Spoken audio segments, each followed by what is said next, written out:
Hoje, no 6º dia do primeiro desafio Pingas de Aquarela Criativa, eu convido você a aquarelar uma fruta bem colorida. E eu não poderia escolher outra que não fosse a pitaia.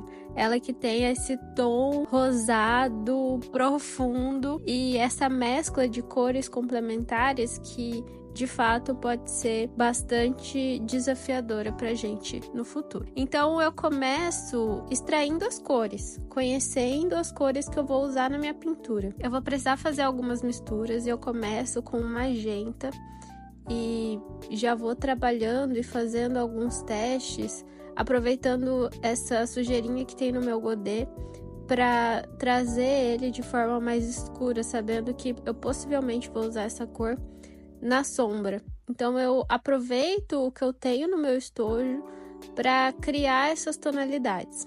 Eu faço algumas tentativas, faço algumas misturas, sempre partindo do magenta, que é esse vermelho mais rosado. É muito difícil fazer o tom cor-de-rosa, então por isso eu acabei pegando de um outro estojo, de uma outra marca, esse tom. E aí ele é bem característico da casca, né, da pitaia.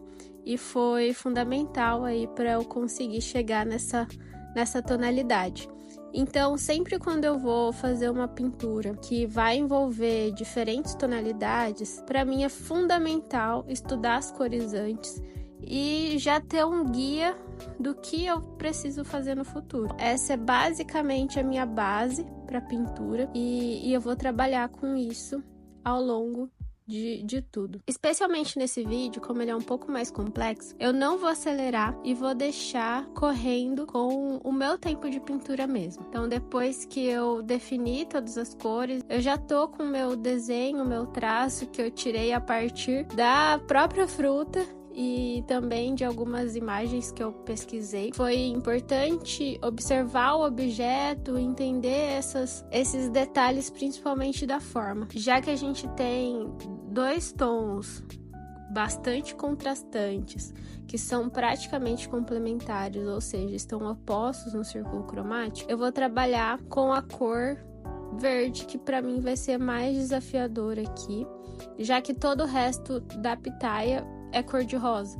Então eu preciso trazer primeiro essa mescla dos tons mais quentes e vibrantes da fruta para eu já mapear onde eles vão estar ao longo da minha pintura. E é claro que eu vou aproveitar essa umidade e as diferentes concentrações aqui da aquarela, como sempre, para eu trazer essas manchas, que para mim é fundamental numa pintura. Eu brinco muito com esses tons de verde, a gente viu em outras pinturas do desafio, essas mesclas.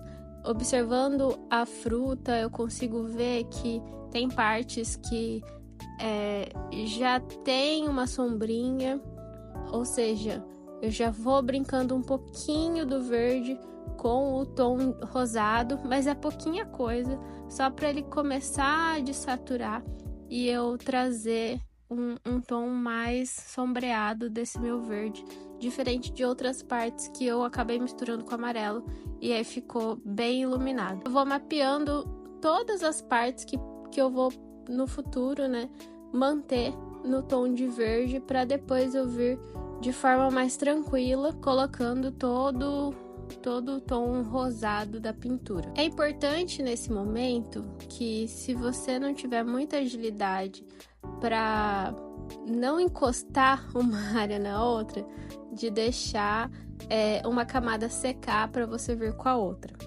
Aqui eu vou mantendo, vou continuar pintando mesmo tendo algumas partes ainda meio úmida, e você observa que eu vou deixando esse branquinho entre uma área e outra, que acaba sendo também uma linguagem, é uma decisão de pintura, né? Tudo que a gente decide colocar na nossa pintura é uma informação dessa pintura, então ela vai ser diferente porque eu deixei esse branquinho, né?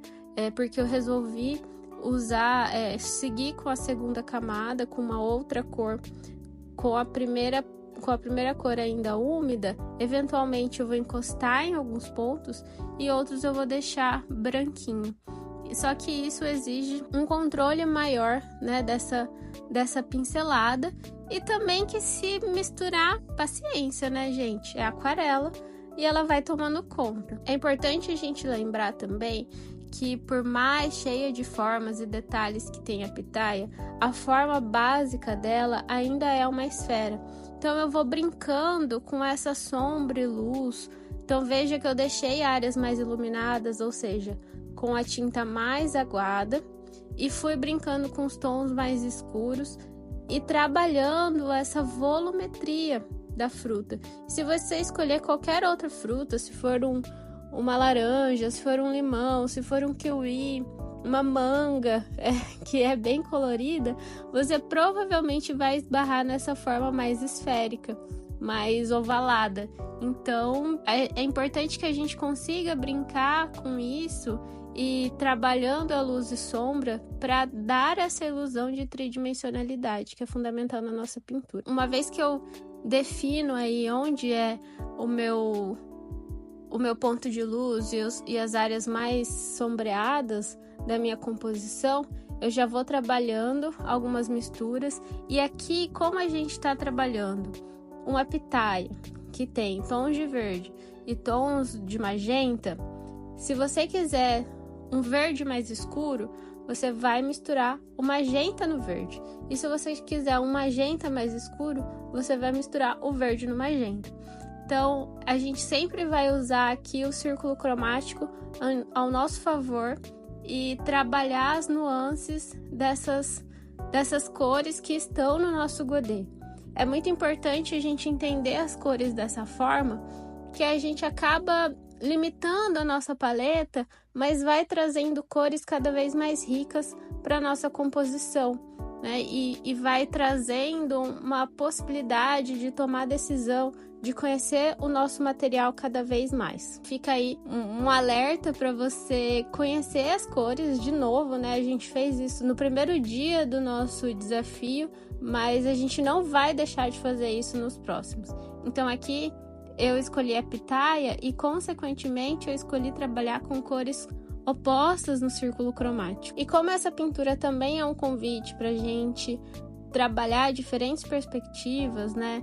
Aqui eu cortei a pitaia, tem um pedacinho diferente dela, né? Vou conseguir olhar a polpa dela, que no meu caso é esse belíssimo magenta.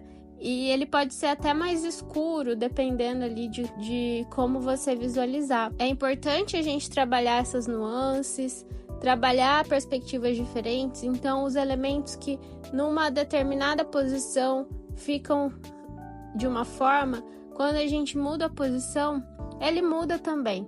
E aí a gente vai trabalhando a nossa capacidade de visualizar essas formas diferentes. Esse vídeo, sem acelerar, ele não pode ser desperdiçado.